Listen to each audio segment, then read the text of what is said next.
ہم تم کو آسانی دے دیتے ہیں. بخاری میں بھی دکھاؤ, مسلم میں بھی دکھاؤ, ترمذی میں بھی دکھاؤ, ابو داؤد میں بھی دکھاؤ, نسائی میں بھی دکھاؤ, ابن ماجہ میں بھی دکھاؤ. اگر صحاح ستہ میں ہندوستان کا کوئی بھی غیر مقلد سینے پر ہاتھ باندھنے والی حدیث دکھا دے تو میں 1,00,000 روپیہ انعام دینے کے لیے تیار. واہ واہ, اللہ اکبر, یا رسول اللہ. اس لیے آپ ان کے دھوکے میں نہ آئیں. یہ صرف حدیث کا نام لیتے ہیں, حدیث پر عمل نہیں کرتے. واہ واہ, صحیح معنوں میں حدیث پر عمل کرنے والے ہم ہیں, قرآن پر عمل کرنے والے ہم ہیں, نبی کی سنت پر عمل کرنے والے ہم ہیں. اگر تم اصلی اہل حدیث ہو تو آؤ میرے سامنے 2 رکعت نماز پڑھ کر اس طرح دکھا دو کہ کسی حدیث کی خلاف ورزی نہ ہونے پائے, کوئی حدیث نہ چھوٹنے پائے. پورے ہندوستان کے غیر مقلدین جمع ہو جائیں تو ایسی 2 رکعت پڑھ کر دکھا ہی نہیں سکتے کہ کسی حدیث پر عمل چھوٹ جائے, ساری حدیثوں پر عمل ہو جائے. یہ ناممکن ہے, یہ محال ہے. جیسے ہی نیت باندھنے کے لیے ہاتھ اٹھائیں گے یہیں پر جھگڑا شروع ہو جائے گا. ایک حدیث کہتی ہے کان کی لو تک ہاتھ اٹھاؤ, دوسری حدیث کہتی ہے مونڈھے تک ہاتھ اٹھاؤ. تو بتاؤ تم کہاں تک اٹھاؤ گے؟ اگر تم یہاں تک ہاتھ اٹھائے تو یہاں والی حدیث کو چھوڑا کہ نہیں چھوڑا؟ تو ایک حدیث کو جب چھوڑ دیا تو تم اہل حدیث نہیں ہوئے, تم تاریک حدیث ہوئے. اور چاہے یہاں یا وہاں ہاتھ اٹھانے کے بعد جب ہاتھ باندھنے کا نمبر آئے گا تو یہاں بھی جھگڑا شروع ہو جائے گا. کس حدیث پر عمل کرو گے؟ ایک حدیث بتاتی ہے ناف کے نیچے ہاتھ باندھو, دوسری حدیث بتاتی ہے ناف کے اوپر ہاتھ باندھو, تیسری حدیث بتاتی ہے کہیں مت باندھو, ہاتھ چھوڑ کر نماز پڑھو. تو تم کس پر عمل کرو گے؟ اگر ناف کے نیچے والی حدیث پر عمل کرتے ہو تو اوپر والی حدیث چھوٹ گئی, چھوڑ کر نماز پڑھنے والی حدیث چھوٹ گئی. اگر تم ہاتھ چھوڑ کر نماز پڑھتے ہو تو باندھنے والی حدیث پر عمل نہیں ہوا. جب بھی ایک حدیث پر عمل کرو گے تو اس کے خلاف جو حدیث ہوگی وہ چھوٹ جائے گی. 3 حدیثوں کو چھوڑ کر تم اپنے آپ کو اہل حدیث کہتے ہو, تم تو تاریک حدیث ہو, تم منکر حدیث ہو. تم حدیث پر عمل نہیں کرتے, تم اپنی طبیعت پر عمل کرتے ہو. الحمدللہ ہم لوگوں کو یہ تکلف کی ضرورت نہیں ہے. جہاں جہاں حدیثوں میں ٹکراؤ ہوتا ہے تو ہم یہ تلاش کرتے ہیں کہ رسول اللہ کی سنت کیا ہے, اس لیے کہ ہم اہل حدیث نہیں ہیں, اہل سنت ہیں. جب بات باندھنے کا نمبر آیا تو ہم نے دیکھا کہ 4 حدیثیں موجود ہیں. ایک حدیث بتاتی ہے ناف کے نیچے ہاتھ باندھو, ایک حدیث بتاتی ہے ناف کے اوپر ہاتھ باندھو, ایک حدیث بتاتی ہے ہاتھ چھوڑ کر نماز پڑھو, اور ایک حدیث جو سب سے زیادہ ضعیف اور کمزور ہے وہ یہ ہے کہ سینے پر ہاتھ باندھو. تو ضعیف لوگوں نے اسی ضعیف حدیث کو پکڑ لیا اور کہا ہم اسی حدیث پر عمل کرتے ہیں. یہ 4 حدیثیں ہیں لیکن ہمیں تکلف میں پڑھنے کی ضرورت نہیں, کیونکہ ان 4 حدیثوں میں سنت کیا ہے وہ ہم نے تلاش کر لیا, وہ ہم نے پا لیا. حضرت علی فرماتے ہیں فَإِنَّ مِنَ السُّنَّةِ وَضْعَ الْيَمِينِ عَلَى الْيَسَارِ تَحْتَ السُّرَّةِ. یہ بات سنت سے ہے کہ دائیں ہاتھ کو بائیں ہاتھ پر رکھ کر ناف کے نیچے باندھا جائے. وہ صرف حدیث ہے اور یہ سنت ہے. تو بتاؤ حدیث پر عمل کرو گے کہ سنت پر عمل کرو گے؟ ہم اہل سنت ہیں اس لیے سنت پر عمل کرتے ہیں, اس لیے کہ سنت پر عمل کرو گے تو حدیث پر عمل ہو جائے گا, اور حدیث پر عمل کرو گے تو ضروری نہیں کہ رسول اللہ کی سنت پر عمل ہو, اس لیے کہ ہر سنت حدیث ہے لیکن ہر حدیث رسول اللہ کی سنت نہیں. نعرہ تکبیر, نعرہ رسالت, مسلک اعلی حضرت مفتی شمشاد صاحب قبلہ, نعرہ تکبیر. سنیے, امام ترمذی نے باب باندھا ہے تو 3 مسلک بیان کیا ہے. امام ترمذی کے زمانے میں تو اعلیٰ حضرت نہیں نہ تھے. امام ترمذی نے باب باندھا کہ ہاتھ کہاں باندھا جائے تو 3 مسلک بیان کیا. پہلا مسلک ابو حنیفہ اور ان کے ماننے والوں کا, اور وہ ہاتھ کے نیچے باندھتے ہیں. دوسرا مسلک امام شافعی اور ان کے ماننے والوں کا وہ ناف کے اوپر ہاتھ باندھتے ہیں. تیسرا مسلک امام مالک کا وہ ہاتھ چھوڑ کر نماز پڑھتے ہیں.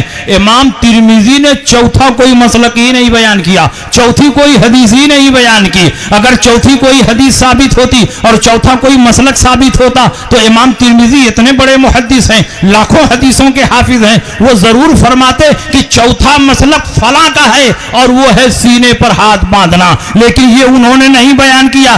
اس کا مطلب ان کی نظر میں صرف 3 حدیثیں ثابت تھی, چوتھی حدیث ثابت نہیں ہے. جو ثابت نہیں ہے اسی پر یہ ناثابت عمل کر رہے ہیں. جس حدیث کا کوئی وجود نہیں ہے اسی حدیث پر یہ اہل حدیث عمل کر رہے ہیں. جو حدیث ضعیف اور کمزور ہے, جو حدیث منکر ہے, اسی حدیث پر یہ عمل کر رہے ہیں. میں تم سے پوچھنا چاہتا ہوں, بات بات پر ہم سے بخاری کی حدیث کا مطالبہ کرتے ہو. تم کہتے ہو میلاد جائز ہے تو بخاری میں دکھائیے, سلام جائز ہے تو بخاری میں دکھائیے, قیام جائز ہے تو بخاری میں دکھائیے, قبر پر چادر ڈالنا جائز ہے بخاری میں دکھائیے, فاتحہ کرنا جائز ہے بخاری میں دکھائیے, ایصال ثواب جائز ہے بخاری میں دکھائیے. میں تم سے پوچھنا چاہتا ہوں کہ کیا تم بھی بخاری میں دکھا سکتے ہو سینے پر ہاتھ باندھنا جائز ہے تو بخاری میں دکھاؤ. پورے دنیا کے غیر مقلد جمع ہو جائیں تو سینے پر ہاتھ باندھنے کی ایک ہی حدیث بھی صحیح ستہ میں نہیں دکھا سکتے. بخاری میں کیا دکھائیں گے؟ ترمذی میں بھی نہیں, مسلم میں بھی نہیں, ابو داؤد میں بھی نہیں, ابن ماجہ میں بھی نہیں, مسند امام احمد ابن حنبل میں بھی نہیں, بیہقی میں بھی نہیں, دارمی میں بھی نہیں, موطا امام مالک میں بھی نہیں, کتاب الآثار میں بھی نہیں, سنن میں بھی نہیں. ان کی ایک کتاب ہے صحیح ابن خزیمہ. ایک غیر مقلد سے پوچھا بتاؤ ہم سے بات بات پر رسول پاک کی حدیث کا مطالبہ کرتے ہو اور وہ بھی بخاری والی حدیث چاہیے. ایسا لگتا ہے کہ رسول پاک نے اپنے زمانے میں فرمایا تھا کہ صرف بخاری کی حدیث پر عمل کرنا اور کسی حدیث پر عمل نہ کرنا. اگر رسول پاک کا ایسا کوئی قول ہو تو پیش کرو. نبی کے زمانے میں نہ بخاری شریف تھی نہ امام بخاری تھے. 3 صدی ہجری میں بخاری لکھی گئی, 3 صدی ہجری میں امام بخاری پیدا ہوئے. معیار یہ نہیں ہے بخاری میں دکھاؤ, معیار یہ ہونا چاہیے کہ صحیح حدیث میں دکھاؤ. صحیح حدیث جہاں ملے گی وہاں وہاں عمل ہوگا. امام بخاری کو 1,00,000 صحیح حدیثیں یاد تھی. یہ تم بھی لکھتے ہو, ہم بھی لکھتے ہیں. پوری دنیا کے علماء کا اس بات پر اجماع اور اتفاق ہے کہ امام بخاری کو 1,00,000 صحیح حدیثیں یاد تھیں. لیکن بخاری شریف میں کل 8,500 حدیثیں ہیں. تعلیقات اور مقررات کو نکال دیا جائے تو کل 4,500 حدیثیں ہیں. باقی 95-96,000 حدیثیں کہاں چلی گئیں؟ جب 1,00,000 صحیح حدیثیں یاد تھیں تو بخاری میں 1,00,000 نہیں ہے, کل 4-5 ہزار حدیثیں ہیں. باقی 95,000 حدیثیں کہاں گئیں؟ تو ماننا پڑے گا جیسے بخاری میں صحیح حدیث ہے, مسلم میں بھی ہے, ترمذی میں بھی ہے, ابو داؤد میں بھی ہے, نسائی میں بھی ہے, ابن ماجہ میں بھی ہے, کتاب الآثار میں بھی ہے, موطا امام مالک میں بھی ہے, موطا امام محمد میں بھی ہے. جہاں جہاں رسول پاک کی صحیح حدیث ملے گی وہاں وہاں ہم عمل کریں گے. ہم نے امام بخاری کا کلمہ نہیں پڑھا, ہم نے رسول اللہ کا کلمہ پڑھا ہے. جہاں جہاں رسول پاک کی صحیح حدیث ملے گی وہاں وہاں ہم عمل کریں. نعرہ تکبیر, نعرہ رسالت, مفتی شمشاد صاحب قبلہ, مسلک اعلی حضرت, نعرہ تکبیر. واہ واہ. بات بات پر بخاری کی حدیث کا مطالبہ کرنے والوں, تم بتاؤ سینے پر ہاتھ باندھنے کی کون سی حدیث ثابت ہے؟ تم ہم سے بخاری کا مطالبہ کرتے ہو, ہم تم کو آسانی دے دیتے ہیں. بخاری میں بھی دکھاؤ, مسلم میں بھی دکھاؤ, ترمذی میں بھی دکھاؤ, ابو داؤد میں بھی دکھاؤ, نسائی میں بھی دکھاؤ, ابن ماجہ میں بھی دکھاؤ. اگر صحیح ستہ میں ہندوستان کا کوئی بھی غیر مقلد سینے پر ہاتھ باندھنے والی حدیث دکھا دے تو میں 1,00,000 روپیہ انعام دینے کے لیے تیار. واہ واہ. اللہ اکبر. یا رسول اللہ, زندہ باد, زندہ باد, زندہ باد. واہ واہ. واہ واہ. بار بار کے مطالبے کے بعد انہوں نے کہا صحیح ابن خزیمہ میں ہے. واہ واہ. اتنی ساری کتابیں چھوڑ کر صحیح ابن خزیمہ میں پہنچ گئے. واہ واہ. کیا بخاری کی حدیث عمل کرنے کے لائق نہیں تھی؟ مسلم کی حدیث پر نہیں عمل کر سکتے تھے؟ ترمذی, ابو داؤد, نسائی, ابن ماجہ کی حدیث پر نہیں عمل کر سکتے تھے؟ صحیح ابن خزیمہ میں چلے گئے اور چلے بھی گئے تو وہ حدیث پہلے ثابت تو ہو، وہ حدیث ہے کیا؟ انہوں نے کہا وائل ابن حجر نے کہا تمہارے لیے سنت یہ ہے کہ تم سینے پر ہاتھ باندھو. میں نے کہا کن سے کہا تمہارے لیے سنت یہ ہے؟ عورتوں سے کہا تمہارے لیے سنت یہ ہے کہ تم سینے پر ہاتھ باندھو. کیا تم عورت ہو کہ سینے پر ہاتھ باندھو گے؟ عورتوں کے سینے پر کوئی چیز ہے جس کو چھپانے کے لیے یہاں ہاتھ باندھنے کا حکم دیا گیا ہے؟ رسول پاک سید عالم صلی اللہ علیہ وسلم یہ پسند فرماتے ہیں کہ عورت اگر ایک طرف اللہ کی عبادت کر رہی ہے تو دوسری طرف اس کی پردہ پوشی بھی ہونی چاہیے. عورت کو پردہ پوشی کی وجہ سے حکم دیا گیا کہ تم سینے پر ہاتھ باندھو فَإِنَّهُ أَسْتَرُ لَهُنَّ، کیونکہ اس میں تمہاری پردہ پوشی زیادہ ہے. عورت جب نماز پڑھے تو اللہ کی عبادت بھی کرے، پردہ پوشی بھی کرے. جب سینے پر ہاتھ باندھے گی تو پردہ پوشی بھی ہوتی رہے گی، عبادت بھی ہوتی رہے گی. تمہارے سینے پر کیا ہے جس کو چھپانے کے لیے تم یہاں ہاتھ رکھے ہوئے ہو؟ تم کیا اس حدیث پر عمل کر رہے ہو؟ یہ حدیث عورتوں کی ہے، اس پر عورتوں کو عمل کرنا چاہیے. تم مرد ہو تو مردوں والی حدیث پر عمل کرو. علی فرماتے ہیں سنت یہ ہے کہ دائیں ہاتھ کو بائیں ہاتھ پر رکھ کر ناف کے نیچے باندھنا چاہیے. مرد ہو تو مردوں والی حدیث پر عمل کرو، اور عورت ہو تو عورتوں والی حدیث پر عمل کرو، اور دونوں کے بیچ میں ہو تو جس پر چاہو عمل کرو. نعرہ تکبیر، نعرہ رسالت، مفتی شمشاد صاحب قبلہ مسلک اعلی حضرت، نعرہ تکبیر.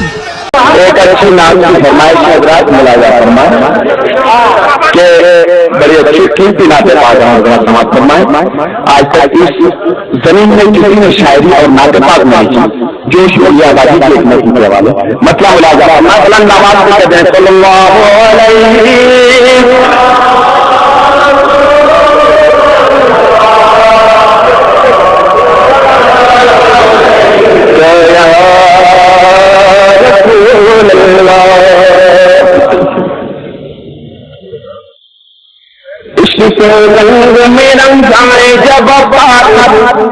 بڑی خاص کی نعت لمبی سانس لوں تو محبت کا ثبوت پیش کر دیا کہ وہ بلند آواز سے سبحان اللہ کے بندے. عشق کے رنگ میں رنگ جائیں جب اقرار تو کھلتے ہیں غلاموں پہ وہ اقرار کہ رہتے ہیں وہ تو تم کو سمائے شہ ابرار میں ہر لحظہ ہر بار ورنہ وہ سید علی نصبی وہی امی لقب ہاشم یوم کلبیو عربیو فرسیو مدنی اور لگا ہم سے گنہگار. عشق کے رنگ میں رنگ جاؤ میرے یار، مدنی رنگ میں رنگ جاؤ میرے یار، فرسی رنگ میں رنگ جاؤ میرے یار، بہادری رنگ میں رنگ جاؤ میرے یار. شعر ملازم آرزو یہ ہے کہ وہ بند موت وہ مستنظر وہ منور وہ مصطفیٰ وہ مجلل سے اعلیٰ نظر آئے کہیں جلوے ہوئے جگہ ابرار. آرزو یہ ہے کہ وہ بند موت وہ مستنظر وہ منور وہ مصطفیٰ وہ مجلل سے اعلیٰ نظر آئے کہیں جلوے ہوئے جگہ ابرار. ستاروں میں نظر آئے جدھر سے گزر جائے وہی راہ چمک جائے چمک جائے مہک جائے بنے رونق گلزار. عشق کے رنگ میں رنگ جاؤ میرے یار، مدنی رنگ میں رنگ جاؤ میرے یار، فرشی رنگ میں رنگ جاؤ میرے یار، رضنی رنگ میں رنگ جاؤ میرے یار. عشق کے رنگ میں رنگ جاؤ پوری دنیا میں سرکار کی تعریف و توصیف کون نہیں کرتا. ملا آپ کے ذکر میں ہی نغمہ چلا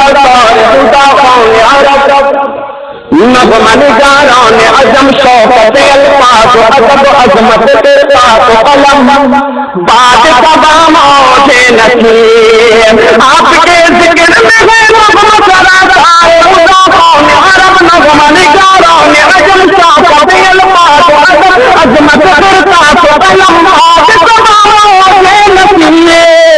دب میں بلبل شیری لحم موری دو شب میں